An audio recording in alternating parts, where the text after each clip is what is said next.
Good morning friends.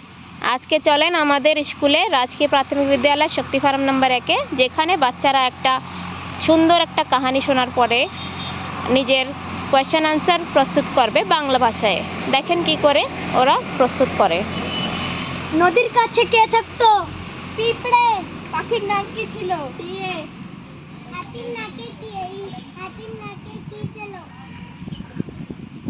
पिपड़े। के ভিজে গেল? পিপড়ে। হাতির নাকেতে কি বেরোচ্ছিল? পিপড়ে। কিরা খারাপ ছিল? হাতি। গাছ কিরা হিলাচ্ছিল? হাতি। কিরা ছোট ছিল? পিপড়ে। কিরা জল খাচ্ছিল? হাতি। হাতি ছোট ছিল না বড়? বড়। গাছে কি বসেছিল? পাখি। হাতির নাকের ভিতরে পিঁপড়েগুলোকে কি করছিল? চিল্লাচ্ছিল। হাতি ভিতরে কি ভাবতো? রাজা।